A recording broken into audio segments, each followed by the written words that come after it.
さん、こんにちは。はるたかです。ဒီနေ့မှာတော့ကျွန်တော်တို့ဒီ unit 3ရောက်သွားပြီပေါ့နော်။မိမိခန္ဓာ open grammar ပုံပိုးရဲ့ unit 3ရောက်သွားပါပြီ။အဲ့တော့ကျွန်တော်နဲ့အတူတူဆက်ပြီးတော့လေ့လာကြည့်လိုက်ရအောင်။ unit 3ရဲ့ပထမဆုံး grammar နံပါတ်16 16番ပေါ့နော်။အဲ့တော့ तू က何々から何々にかけてအဲ့တော့ तू ရဲ့အဓိပ္ပာယ်ကကျွန်တော်မြန်မာလိုဆိုရင်ခါရဆိုတော့မှ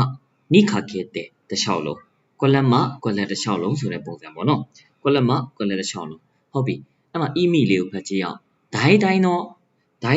ဟန်ဤဟုတ်ပြီနော်ဒိုင်းတိုင်းတော့ဟန်ဤတဲ့ဒီဘာပြောရလဲဆိုတော့တတ်မှတ်ထားတော့ဘောင်တွင်းဆိုမှပြောချင်တာပေါ့နော်ဘောင်တွင်းအများစုကိုပြောတာဖြစ်ပါတယ်မြန်မာလိုတိတိကျကျဘာသာပြန်ရမယ်ဆိုရင်တော့တတ်မှတ်ထားတော့ဘောင်တွင်းဤအစမှအဆုံးဖော်ပြတဲ့အခါမျိုးမှာသုံးတယ်ဟုတ်ပြီနော်ဥပမာဆိုရင်အစရှိကြီးကြီးခါရခုကြီးနီခခဲ့တဲ့ဘတ်စကခေါ်မှုဒီမနေ့9နာရီကနေ9နာရီတစ်လျှောက်လုံးမှာဘတ်စကားကျက်တယ်အဲ့ဒီ9နာရီကနေ9နာရီအတွင်းပေါင်အတွင်းမှာတစ်ချိန်လုံးဘတ်စကားတွေကျက်တယ်စသဖြင့်ဖော်ပြပါဘောနော်သူကဘာနဲ့ပဲတွဲလဲဆိုတော့ noun နဲ့ပဲတွဲတယ် noun ခါရ noun နီခခဲ့တဲ့ဟုတ်ပြီနော် noun ခါရ noun နီခခဲ့တဲ့သူညီတဲ့ noun တွေတော့ဖြစ်ရမယ်ဘောနော် noun ခါရ noun နီခခဲ့တဲ့ဟုတ်ပြီအဲ့တော့နံပါတ်1一番この辺りは4月から5月にかけていろいろな花が咲く。ဒီနာတဝိုက်ကこの辺りဒီနာတဝိုက်ကတဲ့4月から4လပိုင်းကနေ5月にかけて5လပိုင်းတစ်လျှောက်လုံးမှာいろいろな花が咲くအမျိုးမျိုးသောပန်းတွေကဖူးပွင့်ပါတယ်တဲ့ဟုတ်ပြီအဲ့တော့2番台風の影響で影響ဆိုတာဘာပြောရလဲဆိုတော့影響ဆိုတာတက်ရောက်မှုပေါ့နော်အကျိုးတက်ရောက်မှုတွေဘာတွေကိုဖော်ပြတာပေါ့နော်台風の影響でမုန်တိုင်းရဲ့အကျိုးတက်ရောက်မှုကြောင့်တဲ့昨夜ဆိုတာမနေ့ညကလို့ပြောတာနော်昨日の晩နဲ့အတူတူပဲ昨夜からဟုတ်နော်မနေ့ညကနဲ့ဟုတ်နော်ခဲစာနီခခဲ့တဲ့ဒီနေ့မနေ့အထိဟုတ်နော်တစ်လျှောက်လုံးမနေ့ညကနဲ့စလို့မနေ့ညကနေဒီနေ့မနေ့အထိတစ်လျှောက်လုံးဟာခဲ့ရှိအမေကဖူဒီစစီတာပြင်းထန်တဲ့မိုးတွေဆက်လက်ရွာနေပါတယ်တဲ့ဟုတ်နော်ဖူဒီစစီတာရွာတာဆက်လက်ဖြစ်ပေါ်နေဆိုတော့ဆက်လက်ရွာနေပါတယ်လို့ဘာသာပြန်မယ်နော်ကဲဟုတ်ပြီနောက်တစ်ခုကကြတော့3番この植物ဆိုတာကြောင့်ဘာလဲဆိုတော့တစ်ပင်ပန်းမှန်ပေါ့နော်ဒီတစ်ပင်ပန်းမှန်ကတဲ့九州北部からဟုတ်ပြီနော်ဒီ九州ကျွန်းရဲ့北部ဟုတ်နော်北部ဆိုတော့ तू ကဘယ်ဘက်အပိုင်းလဲဆိုတော့မြောက်ဘက်အပိုင်းကနေပေါ့နော်မြောက်ဘက်အပိုင်းကနေတဲ့ချူဘူးနီအလဲပိုင်းခါခဲ့တဲ့ဟုတ်နော်အလဲပိုင်းတစ်လျှောက်လုံးမှာမိတာတွေမြင်ရပါတယ်တဲ့ဒီဟုတ်နော်တစ်ပင်ပန်းမှန်ကတော့ကျူးရှူကျွန်းရဲ့မြောက်ဘက်ပိုင်းကနေအလဲပိုင်းအထိတစ်လျှောက်လုံးမြင်တွေ့ရပါတယ်မြင်တွေ့နိုင်ပါတယ်ဆိုတဲ့အိဗယ်နော်ဟုတ်ပြီ4番ガス爆発でတဲ့ gas ပေါက်ကွဲမှုပေါ့နော် gas ဆိုတာ gas 爆発ဆိုတာပေါက်ကွဲမှုအဲ့တော့ bus နော် gas ပေါက်ကွဲခြင်းကြောင့်တဲ့ခရဲဝါသူကတဲ့ခတခရခိုရှိနီခခဲ့တဲ့ခတဆိုပခုံးပြောတာပခုံးကနေတဲ့ခိုရှိဟုတ်နော်ခိုရှိဆိုတာကြခဟုတ်နော်ပခုံးကနေခါအထိတစ်လျှောက်လုံးပေါ့နော်အိုးရခဲတော့နော်အော်တာဘာလဲဆိုတော့ကြီးမားတဲ့မီးလောင်တန်ရာတွေရခဲ့ပါတယ်တဲ့အဲ့ဒီအော်တာရဲ့ခန်းကြီးကဘာခန်းကြီးလဲဆိုတော့သူကမာခဲရုရဲ့ခန်းကြီးပဲမာခဲရုခန်းကြီးဆိုပေမဲ့သူ့ကိုအိုးဥလို့လည်းသုံးတယ်ပေါ့နော်အိုးဥဆိုတာထမ်းပိုးတီတေဆောင်တီဆိုတဲ့အဓိပ္ပာယ်ပေါ့နော်ဒီဥပမာဆိုရင်ဒီတန်ရာတွေကိုသူကတစ်သက်လုံးတေဆောင်သွားရလေနောက်ကျောမှာနော်ဘာလို့လဲဆိုတော့ gas ပေါက်ကွဲမှုကြောင့်သူ့ရဲ့နော်ပခုံးကနေကြောအထိတစ်ချောင်းလုံးကိုဗာလေမီးလောင်တန်ရာကြီးမားတဲ့မီးလောင်တန်ရာကြီးတွေရရှိသွားခဲ့တယ်ဆိုမှပဋိပ္ပယ်ပြန်လို့ရရနော်โอเคဟုတ်ပြီအဲ့တော့ကျွန်တော်တို့က19ကိုကြည့်လိုက်အောင်ဒါရခဲကကြတော့သူက 意味ကဘာအဓိပ္ပာယ်နဲ့ပြောလဲဆိုတော့マイナスのものがတဲ့たくさんある状態နော်အနှုတ်သဘောဆောင်တဲ့အရာတွေအများကြီးရှိနေတဲ့状態အခြေအနေပါတဲ့マイナスのものကအနှုတ်သဘောဆောင်တဲ့ဟုတ်နော်ဒီものကအရာတွေကたくさんある状態အများကြီးရှိနေတဲ့အခြေအနေကိုဖော်ပြပါတယ်မြန်မာလိုဘာသာပြန်မယ်ဆိုရင်ဒါရခဲကိုချီးပဲလို့ဘာသာပြန်တယ်ဥပမာဆိုလေရှွန့်နေကြီးပဲဖုံနေကြီးပဲဟုတ်ပြီနော်အမိုက်တွေကြီးပဲသိလားအဲ့လိုဘာသာပြန်လို့ရတယ်စက်စုခုကကျတော့ဘာနဲ့ပဲတွေ့တယ်ဆိုတော့ noun နဲ့ပဲတွေ့အဲ့တော့ noun ဒါရခဲဆိုမှတွေ့လို့ရတယ်နော်မြန်မာလိုကြီးပဲလို့ဘာသာပြန်လို့ရတယ်一番ဖတ်ကြည့်အောင်ဟိုကိုဒီဒါရခဲの部屋တဲ့ဖုံနေကြီးပဲရှိတဲ့အခန်းဟုတ်ပြီနော်တနည်းအားဖြင့်ဖုံနေအပြည့်နဲ့အခန်းဖုံနေကြီးပဲရှိတဲ့အခန်းဒိုဒါရခဲの靴ရှွန့်နေကြီးပဲရှိတဲ့ဖနက်ရှွန့်နေကြီးပဲပေးနေတဲ့ဖနက်အဲ့လိုဘာသာပြန်လို့ရနော်ဒိုဒါရခဲの靴ရှွန့်နေနဲ့ဖနက်ရှွန့်နေကြီးပဲဖြစ်နေတဲ့ဖနက်ဟုတ်ပြီနိဗ္ဗာန်数学の答案は間違いだらけだった。ဟုတ်ပြီ数学ဆိုတာသင်္ချာကိုပြောတာပေါ့နော်ထိုးအန်းကကြတော့ဘာကိုပြောရလဲဆိုတော့ထိုးအန်းကကြတော့ဘာကိုပြောရလဲဆိုတော့သူကစာမေးပွဲအဖြေလွှာကိုပြောတာအဲ့တော့သင်္ချာရဲ့စာမေးပွဲအဖြေလားသင်္ချာစာမေးပွဲအဖြေလွှာကတော့မာချီဂိုင်းဒါရကေတတ်တာမာချီဂိုင်းဆိုတာအမားဆိုတာ minus ပုံစံဆောင်တဲ့တပေါ်လေမာချီဂိုင်းဒါရကေတတ်တာအမားတွေကြီးပဲဖြစ်နေခဲ့ပါတယ်ဟုတ်ပြီနော်သင်္ချာအဖြေလွှာကတော့အမားတွေကြီးပဲဖြစ်နေခဲ့ပါတယ်ဟုတ်ပြီ3番ကိုတွားကြရအောင်3番မှာကျတော့苦労した祖父の手はတဲ့ဟုတ်ပြီနော်ပင်ပန်းဆင်းရဲခဲ့တာ苦労ဆိုတာလေဆင်းရဲတာပင်ပန်းတာတနည်းအားဖြင့်ဒုက္ခခံတာအဲ့တော့苦労したဆင်းရဲခဲ့တဲ့祖父の手はအဖိုးရဲ့လက်ကတဲ့硬くてမာကြောပြီးတော့ရှိဝဒါရကေတတ်တာဟုတ်နော်ရှိဝဒါရကေတရှိဝဆိုတာဘာလဲဆိုတော့အတမာတွေအရေးအကြောင်းတွေကိုပြောတာပေါ့နော်ဒီပင်ပန်းဆင်းရဲခဲ့တဲ့အဖိုးရဲ့လက်ကမာကြောပြီးတော့ဘာလဲဆိုတော့ရှိဝဆိုတဲ့ဒီအရေးအကြောင်းတွေကြီးဟုတ်နော်အရေးအကြောင်းတွေကြီးပါပဲဟုတ်ပြီယုံပါစမ်းချောမတဲ့စမ်းချောတောင်ထိပ်ပေါ့နော်စမ်းချောမတဲ့တော့ဒီမိချီပါဘောနော်စမ်းချောမတဲ့တော့မိချီပါတဲ့အဲ့တော့တောင်ထိပ်အထိလမ်းကတဲ့အီရှိကိုတို့ဟုတ်နော်အီရှိကိုတို့ဒါရခဲတာဒီအီရှိကိုတို့ဆိုကြောက်တုံးနေဟုတ်နော်ကြောက်ခဲတွေကြီးပဲလို့ပြောချင်တာပေါ့နော်တောင်ထိပ်အထိလမ်းကလေးကကြောက်တုံးကြောက်ခဲတွေကြီးပါပဲဟုတ်ပြီနော်ဒါအခက်အခဲတွေများတယ်ဆိုတဲ့အဓိပ္ပာယ်နဲ့လည်းဘာသာပြန်လို့ရနော်တောင်ထိပ်အထိလမ်းကလေးကကြောက်တုံးကြောက်ခဲတွေကြီးပါပဲတဲ့ကောပါချီချီနိုဟဲရဝါအဖေရဲ့အခန်းကတဲ့ဟွန်ဒါရခဲတဲ့စာအုပ်တွေကြီးပဲဖြစ်တော့ကြောင့်ဟုတ်နော်စာအုပ်တွေပဲနဲ့တဲ့စာအုပ်တွေကြီးပဲနဲ့ဘာလဲဆိုတော့အာစီနိုဖူမီဘာမိုနိုင်အာစီနိုဖူမီဘာဆိုခြေထောက်နင်းမဲ့နေရာကိုပြောတာဟုတ်နော်မွန်နိုင်ခြေထောက်နင်းမဲ့နေရာတော့မရှိတော့အဖေရဲ့အခန်းဒီစာအုပ်တွေကြီးပဲဖြစ်ပြီးတော့ခြေထောက်ချမဲ့နေရာတော့မရှိတော့ခြေထောက်နင်းမဲ့နေရာတော့မရှိပါဘူးတဲ့အဲ့တော့ဒါရခဲအသုံးလေးကိုနားလည်မယ်လို့ထင်ပါတယ်ဒါရခဲဒီခြေပဲနောင်းနဲ့ပဲတွဲပါတယ်အလွယ်မှတ်ရမယ်ဆိုရင်ဖုန်နေကြီးပဲဟုတ်နော်ဟိုကိုရီဒါရခဲရမနော်ဟိုကိုရီဒါရခဲနော်ဟဲရဖုန်နေကြီးပဲရှိတဲ့အခန်းရမယ်နော်ကဲဟုတ်ပြီအဲ့တော့နံပါတ်18ကိုဆက်ပြီးတော့ကြည့်လိုက်ကြရအောင်โอคาเกโอคาเกကကျတော့ကျေးဇူးကြောင့်ပါနော်โอคาเกဒါကကျတော့တစ်ဖက်လူကိုလေကျေးဇူးတင်တဲ့အခြေအနေတွေမှာသုံးတာများတယ်ဗောနော်โอคาเกဘာလို့သုံးလဲဆိုတော့โอคาเกဒီကျေးဇူးကြောင့်တစုံတစ်ယောက်ရဲ့ကျေးဇူးကြောင့်တော့ဘာလို့ကြောင့်မနော်အဲ့မှာဆိုရင်ကြည့်အောင်အီမီနာနီနာနီကဂန်ရင်တဲ့ကွက်လက်ကအကြောင်းပြချက်ဖြစ်ပြီးတော့တဲ့ဥပမာဆက်လာတယ် plus နော်ခက်ကဘာလဲဆိုတော့အပြုသဘောဆောင်တဲ့ရလက်တွေတနည်းအားဖြင့်အပေါင်းလက်ရလက်တွေပေါ့နော် minus နော်ခတ်တာနော်ထိုကီနီစကောက်ကုတ်တုံမာလို့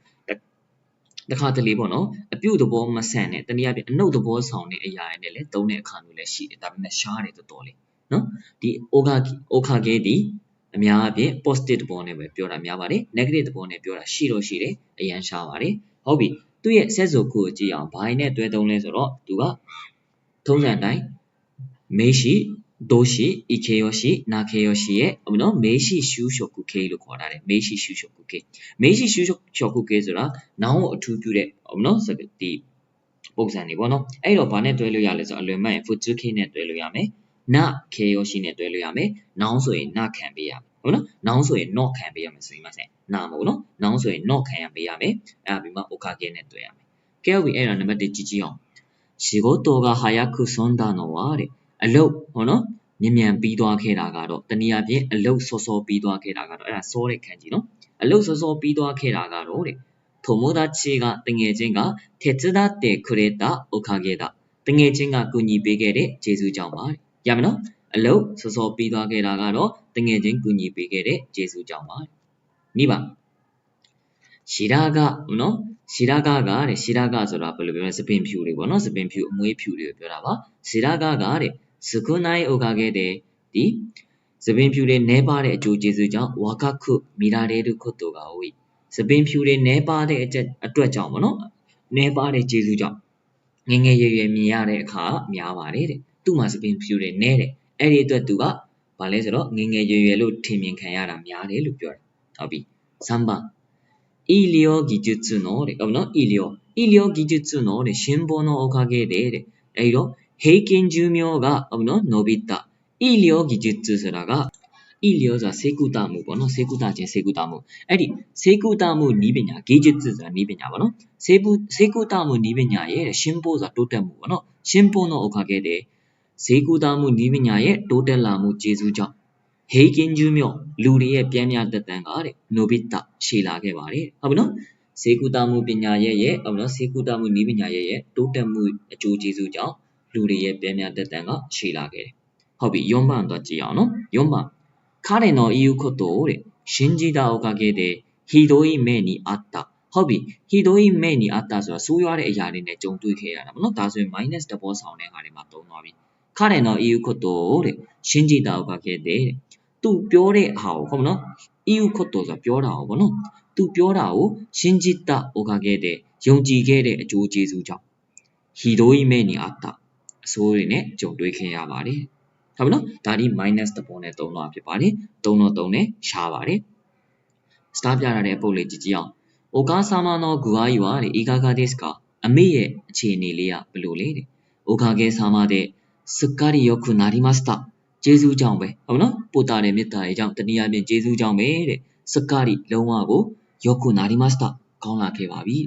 ရမနော်ကောင်းသွားခဲ့ပါပြီကောင်းလာခဲ့ပါပြီရမနော်အဲ့တော့おかげအများအပြား positive နဲ့ပဲသုံးတာများတယ် negative နဲ့သုံးတဲ့အခါမျိုးမှလည်းရှိတယ်ဒါပေမဲ့သူဒီနည်းပါတယ်ကျေးဇူးကြောင့်လို့ဘာသာပြန်ရရနော်ကဲဟုတ်ပြီအဲ့တော့ကျွန်တော်နဲ့တူတူနောက်တစ်ခုဆက်ပြီးတော့ကြည့်ကြမယ်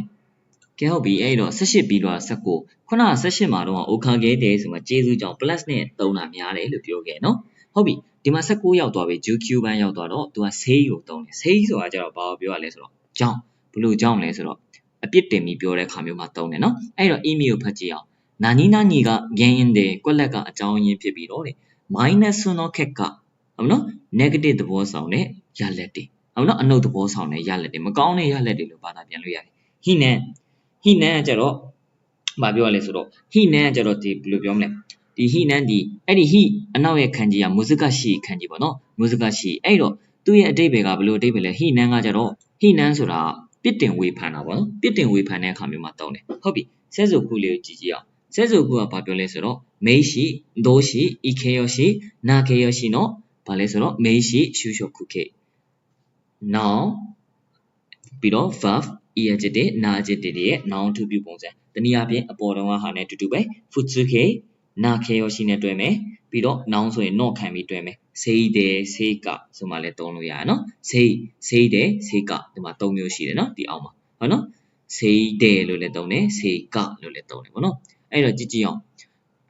နံပါတ်1ဒီဘောဟာအကြောင်းရင်းဖြစ်ပြီးတော့ minus ရလက်တွေနဲ့ပြီးတော့ဗာလဲဆိုပြစ်တင်ဝေဖန်တာပေါ့နော်အဲ့တော့1အာနိုဟီတိုနိုsei deအဲ့ဒီလူရဲ့အပြစ်ကြောင့်ဟုတ်နော်အဲ့လူကြောင့်ပေါ့နော်အပြစ်တင်တာအဲ့လူကြောင့်မလို့တဲ့မင်းနာကမေးဝခုရှိတဲ့တို့အားလုံးကအခက်တွေ့နေပါတယ်စိတ်အနှောက်အယှက်ဖြစ်နေပါတယ်အာနိုဟီတိုနိုsei deအဲ့လူကြောင့်မလို့အဲ့လူအပြစ်တင်တာမှာမင်းနာကအားလုံးကမေးဝခုရှိတဲ့တို့စိတ်အနှောက်အယှက်ဖြစ်နေပါတယ်တဲ့2番ケイシキが悪いせいでနော်ケーキすいませんケーキが悪いせいでボーナスが減ったケーキဆိုတာစီးပွားရေးပေါ့နော်ケーキが悪いせいでဒီစီးပွားရေးမကောင်းတဲ့ကြောင့်နော်စီးပွားရေးမကောင်းတော့ကြောင့်ボーナスが減ったဒီဘယ်လိုပြောမလဲ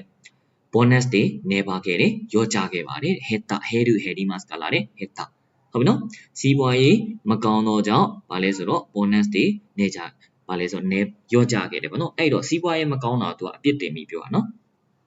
3番試合に負けたのは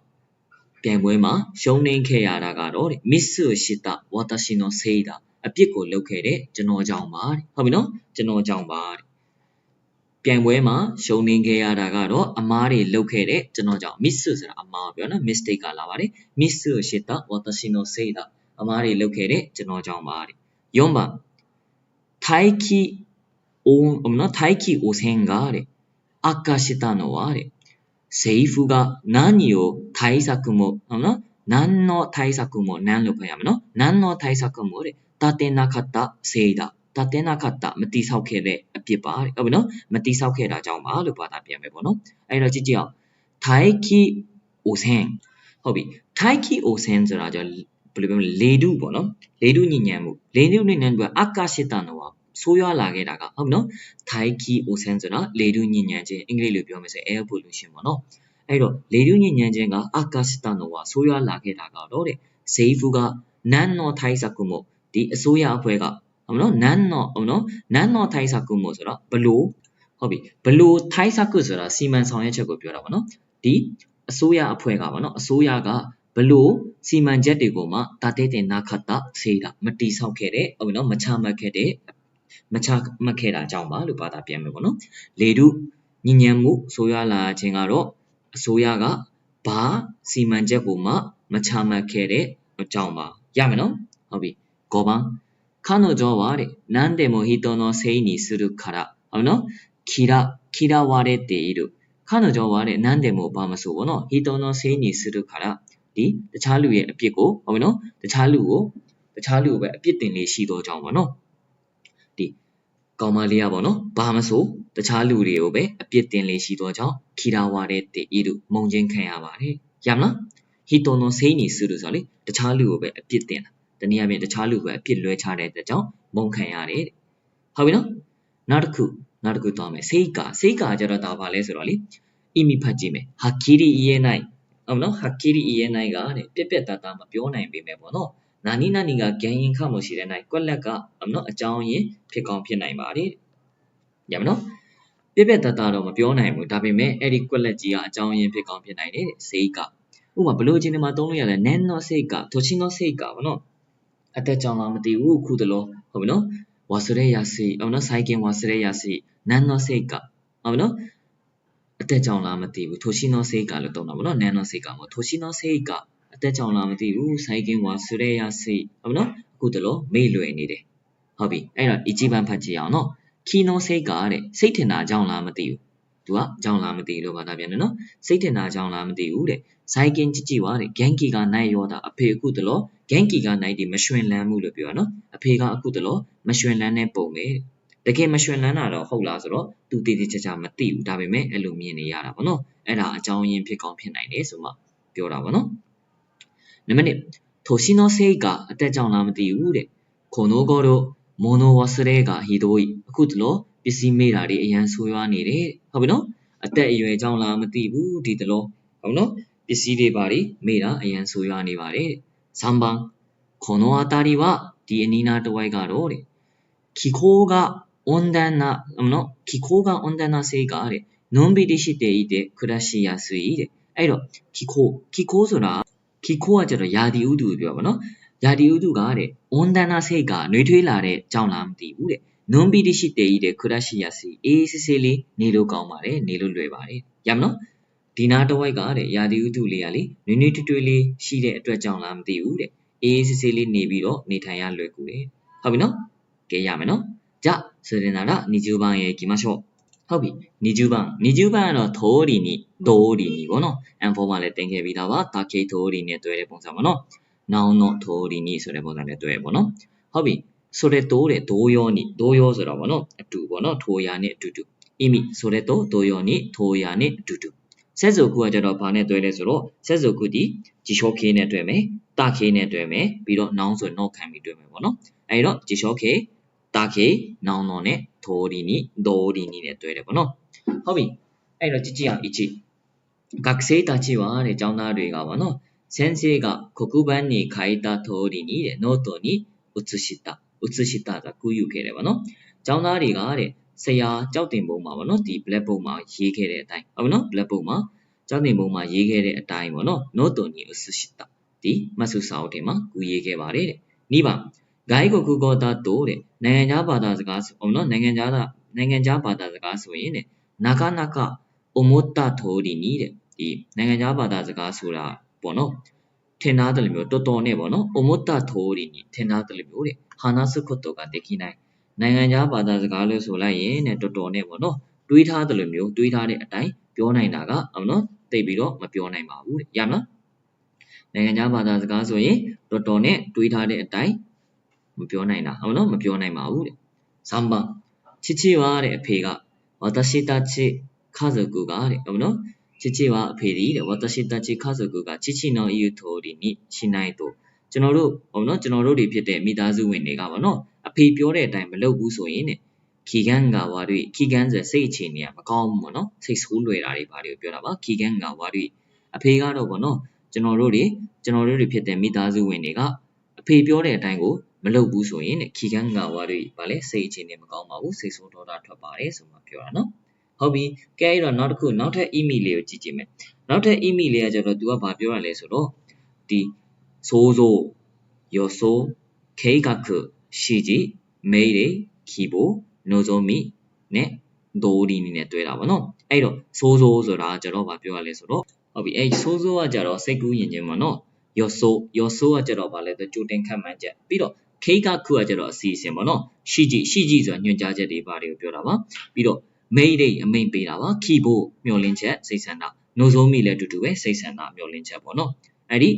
ဘယ်လိုပြောမလဲစိတ်ကူးထားတဲ့အတိုင်းဟုတ်နော်ဒီမျောလင့်ထားတဲ့အတိုင်းအစီအစဉ်အတိုင်းညွှန်ကြားချက်အတိုင်းအမိန်အတိုင်းစိတ်ဆန္ဒဟုတ်နော်ဘာလဲဆိုတော့ဒီခီဖို့ဆိုတဲ့စိတ်ဆန္ဒအတိုင်းနှိုးဆုံးမိဆိုတဲ့စိတ်ဒီဘယ်လိုပြောလဲမျောလင့်ချက်အတိုင်းဟုတ်နော်စိတ်ဆန္ဒအတိုင်းအဲ့လိုလေသုံးလို့ရပါတယ်4番勉強がなかなか予定通りに進まないစာလေးလာခြင်းကတော်တော်နဲ့ပေါ့နော်စီစဉ်ထားတဲ့အတိုင်းရှေ့မဆက်နိုင်ဘူးရလားစီစဉ်ထားတဲ့အတိုင်းရှေ့မရောက်ဘူးလို့ပြောချင်တာပေါ့နော်ဥပမာလေဒီနေ့တော့ငါစာအုပ်ဘယ်လောက်ထိကြက်လိုက်မယ်တကယ်တမ်းလက်တွေ့ကြက်တဲ့အခါမှာအဲ့လိုဖြစ်မလာအောင်အဲ့လိုအချိန်တွေမှာတုံးတာနော်ဟုတ်ပြီကို幼い弟はငယ်ရွယ်တဲ့ညီလေးကပေါ့နော်思い通りにならないと大声で泣くဒီငယ်ရွယ်တဲ့ညီလေးကသူတွေးထားသလိုမျိုးဖြစ်မလာလင်းတဲ့အိုးကိုရဲ့တဲ့အတန်ကျဲကြီးနဲ့နောက်ခုငိုပါတယ်တဲ့ဟုတ်ပြီနောက်တစ်ခုဂေါ်ရန်ဂေါ်စွန်ဂျီဂေါ်ရှော့ချီဟုတ်နော်အိုကီကီနော်ထိုးရီဟုတ်နော်နော်နဲ့နော်ထိုးရီအဲ့တော့ဂေါ်ရန်ဆိုတာကျတော့လေဘယ်လိုမျိုးသုံးလဲဆိုတော့ကြည်တာတို့ဘာလို့မှသုံးတာပေါ့နော်ဂေါ်ရန်ကတာဆိုင်လို့ဘာလို့မှလည်းသုံးတယ်ဂေါ်ရန်ကတာဆိုင်ကကျတော့အင်ရှင်တို့လို့ပြောတာပေါ့နော်အင်ရှင်တို့နောက်တစ်ခုဂေါ်စွန်ဂျီကကျတော့တိတာပေါ့နော်အဲ့တော့ဂေါ်ရှော့ချီက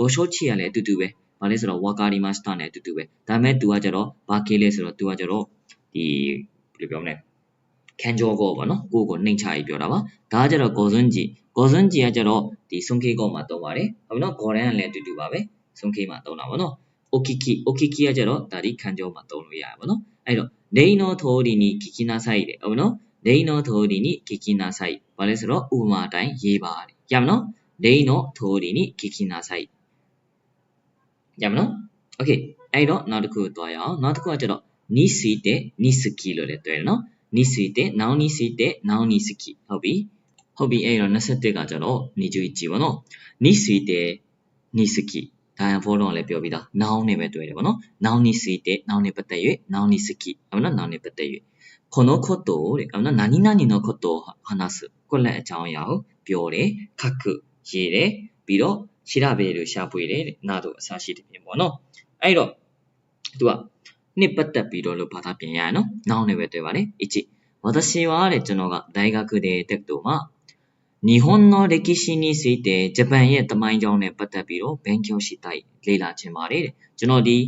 တက္ကသိုလ်မှာဂျပန်ရဲ့သမိုင်းနဲ့ပတ်သက်ပြီးတော့လေ့လာချင်တယ်ဟုတ်ပြီနော်နှစ်ပတ်သက်ပြီးတော့2番両親と卒業後の進路について話し合ったဒီမိဘနှစ်ပါးနဲ့ပေါ့နော်卒業後の進路ဟုတ်နော်ဒီဘွဲ့ရပြီးနောက်ပိုင်းလမ်းကြောင်းနဲ့ပတ်သက်ပြီးတော့စကားပြောဟုတ်နော်話し合ったဆိုဆွေးနွေးခဲ့တယ်ပေါ့နော်မိဘနှစ်ပါးနဲ့ဘွဲ့ရပြီးနောက်ပိုင်းရဲ့ဒီဘယ်လိုပြောမလဲရှေ့ဆက်မဲ့လမ်းကြောင်းနဲ့ပတ်သက်ပြီးတော့ဆွေးနွေးခဲ့ပါတယ်3番この記事についてのご意見をお聞かせくださいお聞かけくださいပေါ့နော်お聞かせくださいဒီဆောင်းပါးနဲ့ပတ်သက်ပြီးတော့ထင်မြင်ယူဆချက်တွေကိုနားထောင်ဝင်ပြပါတဲ့4番新しい事業計画につき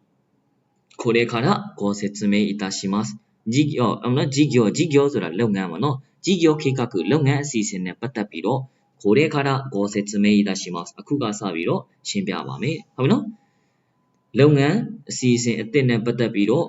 အခုကစပြီးတော့ရှင်းပြပါမယ်ဒါဒီဘာကေသုံးတာလဲဆိုတော့説明いたしますဒီခံကြောကိုသုံးပြီးတော့နှိမ်ချရေးပြောထားတာဖြစ်ပါတယ်ကဲဟုတ်ပြီ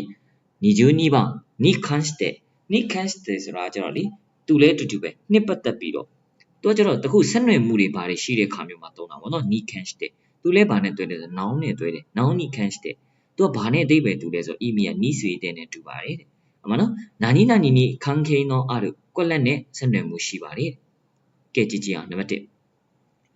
申し込み手続きに関して申し込み手続きに関してဆိုတာကျတော့ရှောက်လွှာတင်မဲ့ဟုတ်နော်လုပ်ပုံလုပ်နည်းရဲ့手続きဆိုတာလုပ်နည်းလုပ်ဟန်တွေလုပ်ပုံလုပ်နည်းရဲ့ပေါ့နော်ရှောက်လွှာတင်ရမဲ့နည်းလမ်းတွေနဲ့ပတ်သက်ပြီးတော့တဲ့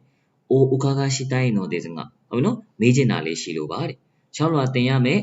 ဟုတ်နော်နီလန်းနေနဲ့ပတ်သက်ပြီးတော့ဗာလဲဆိုတော့မေးချင်တာလေးရှိလို့ပါတဲ့ဟုတ်ပြီဒီညမှာ cash တင်တဲ့နီးဆွေးတင်တဲ့ကိုဘယ်လိုခွဲပြီးကြည့်မလဲဆိုတော့ဟုတ်ပြီအဲ့ဒီရှင်းပြချက်ကကြောင့်ဘယ်လိုပြောလဲဆိုနီးဆွေးတင်တဲ့နီး cash တင်မှာဆိုရင် grammar အသုံးကနီး cash တင်ကပို့ပြီးယဉ်ကျေးတယ်လို့ပြောကြတယ်နော်နီး cash တင်ကပို့ပြီးယဉ်ကျေးတယ်ဟုတ်ပြီအဓိပ္ပာယ်အနေနဲ့ပြောမယ်ဆိုတော့နှစ်ခုလုံးကနှစ်ပတ်သက်၍ဆိုမှသုံးတဲ့အတွက်ကြောင့်အဓိပ္ပာယ်အနေနဲ့သိပြီးတော့ကွာခြားမှုမရှိဘူးနှစ်ခုလုံးကအတူတူပဲဆိုမှာပေါ့နော်ဘလို့ကွာလဲဆိုတော့ပေါ့နော်ကျွန်းချက်တဲ့အနေနဲ့ကျတော့ဘာလဲဆိုတော့その事件に関してのဒီ連絡そのနော်連絡အဲ့လိုအနေနဲ့ 関してကိုသုံးလို့ရတယ်ပေါ့နော်ဒါその事件に関しての連絡ဥပမာဆိုရင်ဒီအောက်ကနံပါတ်4အကြောင်းကိုကြည့်လိုက်မယ်ဆိုရင်その件に関しましてはဆိုမှသုံးလို့ရတယ်ဒါပေမဲ့についてအဲ့လိုသွားမှသုံးလို့မရဘူးနော်についてはတွေဘာတွေသုံးလို့မရဘူးအဲ့နှစ်ခုပဲကွာခြားချက်ဒါလေးကနည်းနည်းရောနိုင်ခြေရှိတယ်ဒါမဲ့ကိစ္စမရှိဘူး cash တဲ့ကပိုရေးကြည့်တယ်ပေါ့နော် cash တဲ့ကပိုပြီးတော့ယူတည်အရင်ကြီးတယ်ပေါ့နော်အဲ့တော့ cash တဲ့ဟုတ်ပြီပြီးတော့ तू ကပတ်သက်ဆက်နွယ်မှုတွေရှိတာ ਨੇ အဓိကသုံးတယ်နော်အပေါ်ကနီးဆွေတဲ့ကကျတော့ဘယ်လိုသုံးလဲဆိုတော့အဲ့ဒါ ਨੇ ပတ်သက်ပြီးတော့အဲ့ဒီအကြောင်းကိုပြောတာရေးတာရှာဖွေတာဒါတွေမှာသုံးတယ်နီး cash တဲ့ကျတော့ပတ်သက်ဆက်နွယ်တော့ဥပမာဆိုရင်ဒီမှာလုံနီးလုံဟန်နေနဲ့ပြောရမလားအဲ့လုံနီးလုံဟန်နေဆိုတာကျတော့ဥပမာမတ်ပုံတင်ရပဲမှာဖြည့်ရမလဲ form ဘာဖြည့်ရမလဲအိမ်တော်စုစင်းလိုလားအစရှိတဲ့ပြင်6လွှာတင်တာမှတ်ပုံတွေလျှောက်တယ်ထားပါတော့နော်အဲ့လိုပတ်သက်ဆက်နွယ်မှုတွေနဲ့တုံးတဲ့အခါမှာနိခန့်တင်လို့တုံးတယ်နိဗ္ဗာန်ပါဆိုကွန်တဲ့環境問題に関する関するအနေနဲ့လည်းတွေ့တုံးတယ်နော်နိဆွေတဲ့ကြောင့်နိစုခုဆိုမှလုံးဝတုံးလို့မရအဲ့နှစ်ခုကလုံးဝကွာချက်အကြီးကြီးပဲနော်အတိပ္ပယ်အပြင်တော့သိမကွာဘူးပါဆိုကွန်တဲ့環境問題に関する記事を検索したဟုတ်နော်検索ဆိုတာရှာဖွေစစ်ဆေးခဲ့တာပေါ့နော်ပါဆိုကွန်တဲ့ကွန်ပျူတာပြင်ပေါ့နော်環境問題に関するဒီပတ်ဝန်းကျင်ပြဿနာဟုတ်နော်ပတ်ဝန်းကျင်ပြဿနာနဲ့ပတ်သက်ပြီးတော့တဲ့ခီဂျီကိုဟုတ်နော်ပတ်ဝန်းကျင်ပြဿနာနဲ့ပတ်သက်ဆက်နွယ်တဲ့ခီဂျီကိုခန်းစားしたဒီဆောင်းပါးကိုခန်းစားလုပ်တယ်ဆိုတာကြတော့ရှာဖွေခဲ့ပါတယ်လို့ပြောချင်တာပေါ့နော်ဟုတ်ပြီနောက်တစ်ခုသွားရအောင်3番ဂီချောဆိုတာအစည်းအဝေးရဲ့တဘာပတိလို့ပါလားအစည်းအဝေးမှုပေါ့နော်အစည်းအဝေးဥက္ကဋ္ဌလို့လည်းပြောလို့ရပါတယ်ဒီဂီချောကတဲ့အစည်းအဝေးရဲ့ဥက္ကဋ္ဌကပေါ့နော်時間に関してအချိန်နဲ့ပတ်သက်ရင်တော့厳しいのでနော်ဘာလဲဆိုတော့စီကန်တင်းချက်တဲ့အတွက်ကြောင့်ね絶対遅刻はできないလုံးဝကိုနောက်ကျလို့မရဘူးဟုတ်ပြီနော်ဒီအစည်းအဝေးရဲ့ဥက္ကဋ္ဌကအချိန်နဲ့ပတ်သက်လာရင်ဘာဖြစ်လဲဆိုတော့စီကန်တင်းချက်တော့ကြောင့်လုံးဝကိုနောက်ကျလို့မရပါဘူးနံပါတ်4番その件に関しましてはအဲ့ဒီအကြောင်းအရာနဲ့ပတ်သက်ပြီးတော့ကတော့နော်အဲ့အကြောင်းအရာနဲ့ပတ်သက်ရင်တော့ပတ်သက်၍ကတော့後ほどご説明いたします後ほどဆိုတာနောက်မှပဲတဲ့ご説明いたしますအဲ့ဒီအကြောင်းကိစ္စနဲ့ပတ်သက်ပြီးတော့ကတော့နောက်မှပဲရှင်းပြပါမယ်ဟုတ်ပြီနော်ရမယ်နော်じゃあ23番ですကဲဟုတ်ပြီအဲ့တော့23ကတော့နိ比べてတဲ့နိ比べて比べるနိုင်ရှင်နေလို့သင်ခဲ့ဘူးတဲ့ဟုတ်တယ်နော်အဲ့တော့နိ比べてဆိုမှတော့သူလည်းတူပဲနိုင်ရှင်လင်းနိုင်မနော်နိုင်ရှင်လင်းဆိုတဲ့အဓိပ္ပာယ်အဲ့တော့比較してတဲ့比較して意味ကကျတော့比較してနိုင်ရှင်ပြီးတော့တဲ့ Nobel ဖော်ပြပါတယ်နိုင်ရှင်ပြီးတော့ဖော်ပြတယ်ဟုတ်ပြီနော်ကဲရကြည့်ကြည့်အောင်ဘာနဲ့ပဲတွေ့လဲ noun နဲ့ပဲတွေ့တယ်အဲ့တော့နံပါတ်11番昼間にかけてနော်比べてすみません昼間に比べてနေ့လယ်နဲ့ရှင်းလိုက်ရင်ပေါ့နော်နေ့လယ်နဲ့နိုင်ရှင်ရင်ရှင်းရはဒီ電気料金が安いနေ့လယ်နဲ့ရှင်းလိုက်ရင်နေ့လယ်နဲ့နိုင်ရှင်ရင်ညဘက်ကတဲ့電気料金ဒီမီတာကပေါ့နော်မီတာက安いဈေးသက်သာပါတယ်2番今年はတဲ့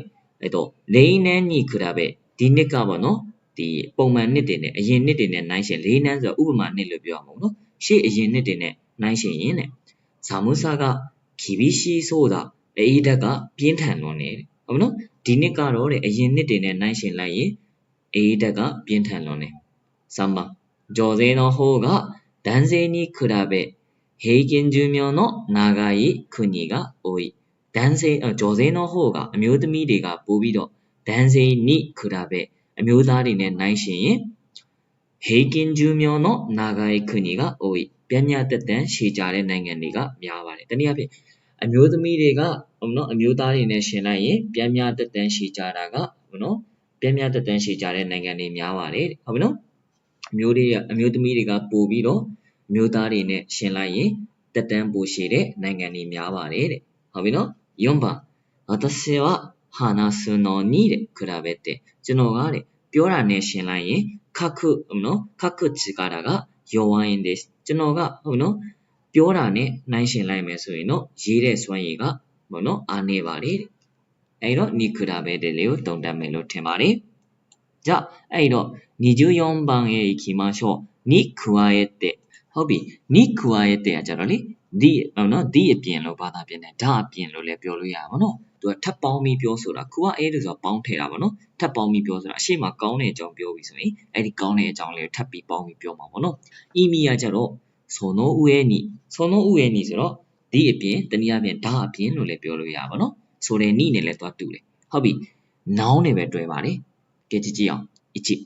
今週はတဲ့ဟုတ်မနော်ဒီနေ့ကတော့တဲ့いつものテストに加えてဒီနေ့ကတော့အမြဲတမ်းရှိတဲ့စာမေးပွဲအပြင်တဲ့ report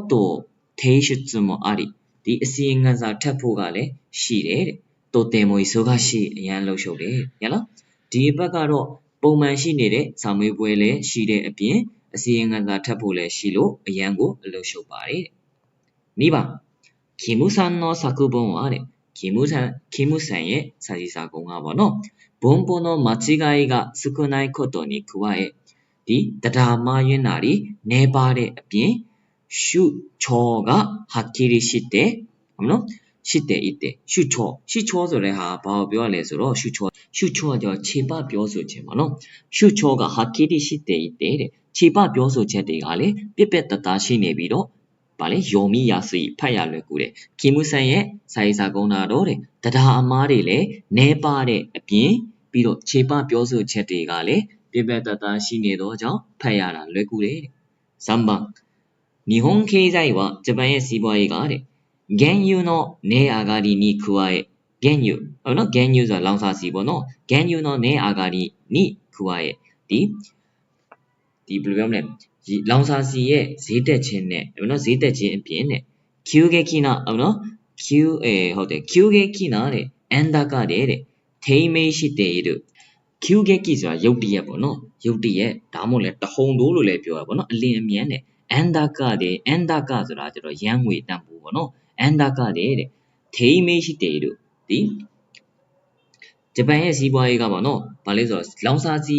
ဈေးနှုန်းမြင့်တက်လာတဲ့အပြင်နဲ့ဘာလဲဆိုတော့အလင်းအမြန်ပေါ့နော်ရန်ရဲ့ဈေးနှုန်းတွေကလည်းနှိမ့်ကျလျက်ရှိနေပါတယ်ဟုတ်ပြီနော်ဒီအဲ့မှာထိမိတ်ဆိုတာထိရဟိခွေလေမေးကကြတော့ဘာလဲဆိုတော့မေးခန်းကြီးကကြတော့ထိမိတ်ရဲ့ခန်းမာယောဥဆိုတဲ့မျက်စိလေဒီပျောက်ဆုံးနေလို့ပြောပါတော့အဲ့တော့နှိမ့်ကျပြီးပျောက်ဆုံးတော့တဖြည်းဖြည်းရန်ဈေးတွေကလည်းတဖြည်းဖြည်းကျလာတယ်လို့ပြောချင်တာဂျပန်ရဲ့စီးပွားရေးကဟုတ်ပြီနော်ဒီစီဈေးနှုန်းတွေတက်လာတဲ့အပြင်ကိုဘာလဲဒီလျင်မြန်နဲ့ဘာလဲဆိုတော့လျင်မြန်နဲ့ပေါ့နော်လျင်မြန်နဲ့ရန်ငွေဈေးကျခြင်းတွေလည်းဖြစ်ပေါ်လျက်ရှိပါတယ်တဲ့4番3月にတဲ့ဒီမတ်လမှာပေါ့နော်電車ချင်းကတဲ့ယထာကနေအာဂါရီရှိတာကဈေးတက်ခဲ့ပေမဲ့ဆိုတဲ့နီခွာရဲ့ဟုတ်နော်ဒီဈေးတက်ခဲ့ပေမဲ့တဲ့အဲ့ဒါအပြင်ပေါ့နော်ရှိကツから4လပိုင်းကစပြီးတော့တဲ့ရှိကツからは4လပိုင်းကစပြီးတော့ဘတ်စတိုင်ကနေအာဂါရီするそうだဘတ်ကားကတွေဈေးတက်တော့မယ်လို့ကြားပါတယ်ဟုတ်ပြီနော်3လပိုင်းမှာတော့ယထာကတွေဈေးတက်ခဲ့ပေမဲ့ဆိုတဲ့နီခွာရဲ့ဒါအပြင်ဟုတ်ပြီနော်4လပိုင်းကစပြီးတော့ဘတ်ကားတွေလည်းဈေးတက်တော့မယ်လို့ကြားပါတယ်တဲ့ကဲအဲ့တော့25番に対してခုနကတော့ခန်းစတင်နဲ့သွားစင်တယ်နော်ဟုတ်နော်に対してဟုတ်ပြီကဲကြည့်အောင်25番に対してပေါ့နော်သူ့ရဲ့မြန်မာလိုအဓိပ္ပာယ်ကျတော့ပေမဲ့လို့ပြောပြပေါ့နော်ဒီဘယ်လိုပြောမလဲအီမီကကျတော့ A ဝါတဲ့နာနီနာနီတန်ကတဲ့ A ကတော့ကွက်လက်ပေမဲ့ B ဝါနာနီနာနီတာ B ကတော့ကွက်လက်ပါတယ်ဘာနဲ့တွဲလဲဆိုတော့ noun နဲ့ပဲတွဲပါလေမေရှိနဲ့ပဲတွဲတယ်ပေါ့နော်一番あの二人はတဲ့双子なのにအဲ့ဒီနှစ်ယောက်ကပေါ့နော်အဲ့ဒီနှစ်ယောက်ဆိုတဲ့လူဒါ A ဖြစ်သွားပြီပေါ့နော်双子なのにအမွာဖြစ်တာတော့မှတဲ့兄はတဲ့အကိုကおとなしいのに対してအကိုကလူကြီးဆန်ပေမဲ့ဟုတ်နော်အကိုကလူကြီးဆန်ပေမဲ့တဲ့弟はよく喋るညီလေးကတော့အရန်ကိုစကားပြောပါတယ်ဟုတ်ပြီနော်အဲ့ဒီနှစ်ယောက်ကအမွာတွေဖြစ်ပေမဲ့အကိုကတော့လူကြီးဆန်ပေမဲ့ဟုတ်နော်အကိုကြီးကတော့လူကြီးဆန်ပေမဲ့ပေါ့နော်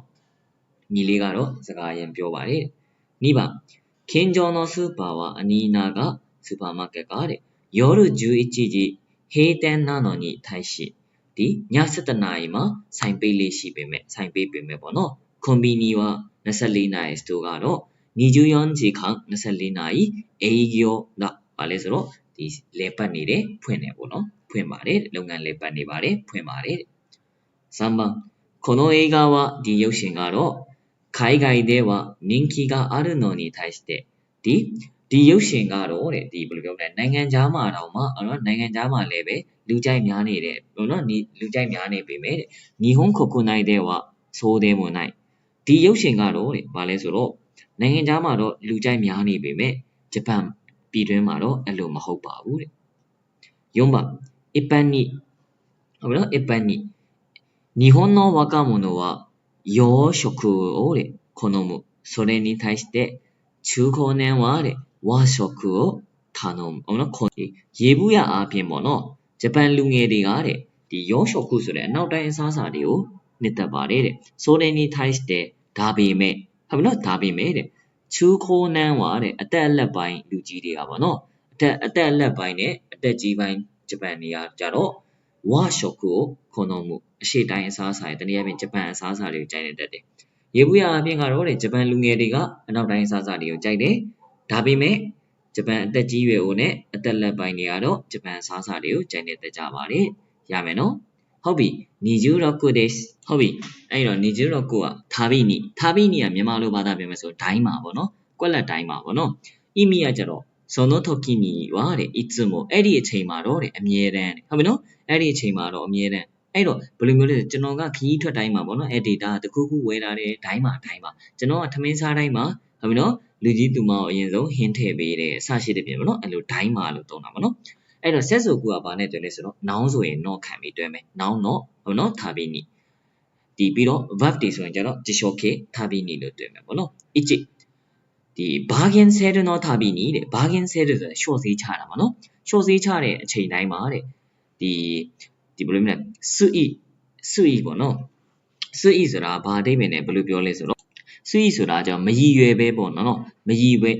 ရွယ်ပဲနဲ့တဲ့いらないものも買ってしまうမလိုအပ်တဲ့ပစ္စည်းတွေကိုလည်းဝယ်မိသွားပါတယ်တဲ့ဒီမှာတက်ခေးရှိမိုင်းမစတာနဲ့တုံးတာနော်တက်ရှိမဦးဘာလဲဆိုတော့ဒီဘယ်လိုပြောမလဲဒီနောက်သားရတဲ့ပုံစံနဲ့ပြောတာဖြစ်ပါတယ်အဲ့တော့သူကဘာပြောလဲဆိုတော့ဒီဈေးချတဲ့အခါတိုင်းမှာဆိုရင်ပေါ့နော်ဈေးချတဲ့အခါတိုင်းမှာဆိုရင်ဈေးချတဲ့အချိန်ရောက်ပြီဆိုတိုင်းဈေးချတဲ့အချိန်တိုင်းမှာဆိုရင်တဲ့စွီမရည်ရွယ်ပဲနဲ့いらないものも買ってしまうမလိုအပ်တဲ့ပစ္စည်းတွေကိုလည်းဝယ်မိသွားတတ်ပါတယ်တဲ့နိဗ္ဗာန်ချစ်ချေは良好の旅にအဖေကခရီးထွက်တဲ့အချိန်တိုင်းမှာその土地の名産品အဲ့ဒီဒေတာကနာမည်ကြီးထွက်ကုန်ပစ္စည်းတွေကိုお土産に買ってきてくれたလက်ဆောင်အနေနဲ့ဝယ်လာပေးပါတယ်တဲ့ဟုတ်ပြီနော်အဖေခရီးထွက်တိုင်းအဲ့ဒီဒေတာရဲ့နာမည်ကြီးလက်ဆောင်ပစ္စည်းတွေကိုနာမည်ကြီးတဲ့ပစ္စည်းတွေကိုလက်ဆောင်အနေနဲ့ဝယ်လာပေးတယ်3番辞書を引くために新しい発見がある辞書を引くためにဟုတ်နော်たびにဒီ dictionary ကိုဖွင့်လိုက်တိုင်းမှာတနည်းအားဖြင့်လှန်လိုက်တိုင်းမှာစကားလုံးအသစ်တွေကိုရှာဖွေတွေ့ရှိပါတယ်တွေ့ရပါတယ်ဆိုတဲ့ date ရမယ်နော် dictionary လှန်လိုက်တိုင်းစလုံးတစ်လုံးအသစ်တွေ့ရှိရတယ်ပေါ့နော်တွေ့ရှိတယ်4番友人たちの活躍を聞くたびにပေါ့နော်တငယ်ချင်းတွေရဲ့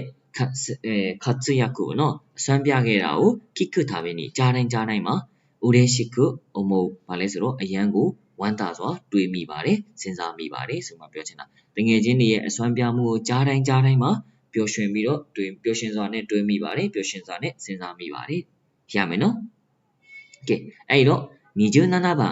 တတ်တော်ရဲ့နာနီနာနီတဲ့မို့အကယ်၍ကွက်လက်လဲပဲလို့ဘာသာပြန်ပါတယ်ဟုတ်နော်အကယ်၍ကွက်လက်လဲပဲတတ်တော်ရဲ့တဲ့မို့အကယ်၍ကွက်လက်လဲပဲဟုတ်ပြီသူကခါရီနီတဲ့နာနီနာနီတော့ဝါအာရီတယ်မနော်နာနီနာနီတော့ဘာရီတယ်မို့ဟုတ်မနော်ဘာရီတယ်မို့အကယ်၍ထားမနော်ခါရီနီဆိုအကယ်၍ပေါ့နော်အီမီကခါရီနီအကယ်၍တဲ့နာနီနာနီတော့ဘာရီတယ်မို့ကွက်လက်ရဲ့အခြေအနေမျိုးမှလည်းကွက်လက်ရဲ့အခြေအနေမှလည်းလို့ဘာသာပြန်တယ်ကဲဟုတ်ပြီဆက်စုပ်ကူကဘာနဲ့တွေ့လဲဆိုတော့ဆက်စုပ်ကူဒီတက်ခင်းနဲ့ပဲတွေ့တယ်ဗောနော်ဒီတတ်တော်ရဲ့ကိုအရှိမအရင်ဆုံးထည့်ရနော်တတ်တော်ရဲ့ပြီးမှအလယ်မှာတက်ခင်းနဲ့တွေ့တယ်ဗောနော်တင်ဖို့အဲ့တော့ကြည့်အောင်